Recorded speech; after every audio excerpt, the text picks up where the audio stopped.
ندعو هذه القوى السياسية أن تراجع حساباتها وأن تعود إلى طاولة الحوار، لأنه لا بد من حوار بعد الفوضى ولا قبل الفوضى. أحسن لكم قبل الفوضى. تعالوا للحوار على قاعدة لا ضرر ولا ضرار لمصلحة الوطن. كيف حتخربوا الوطن وتجوا تربوا على كراسي السلطة، تكسروا المحلات، تعملوا تنافر بين كل أبناء الوطن، تخلقوا الخصومات، يعني تهدم المعبد علي وعلى أعدائي. يا رب، شعبه مالك السلطة، مش نظام سلطني ولا مشيخي ولا إمامي.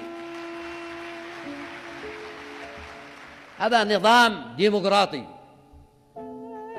دفعنا ثمن بعض نهر من الدماء على ثورة سبتمبر وأكتوبر، نهر من الدماء للحفاظ على وحدة اليمن، نهر من الدماء في صعدة لعدم عودة الإمامة.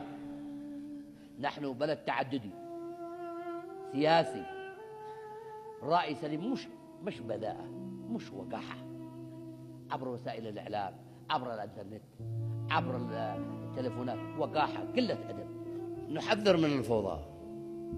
نحذر من الفوضى الخلاقة. عيب عليكم، عيب تزيفوا وعي المواطن البسيط.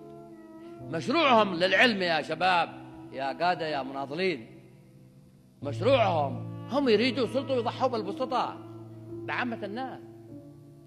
تعالوا معنا نجلس ونتقاتل احنا وانتم، تعالوا نتبارز إذا في شجاعة. جلس في البلد، ما تضحي بالشباب في داخل والعسكريين والشرفاء في داخل عدن وتهرب وتخلي المناضلين يتقاتلوا بيناتهم البين، وانت شل الشناط حقك والسامن حقك وبرع. فاشلين، ما عندكم برنامج. نفديك يا يمن، يا يمن، نفدي لك بالروح بالدم، نفديك يا يمن، بالروح بالدم نفديك يا يمن، بالروح بالدم نفديك يا يمن. هذا شعارنا وهو السائد.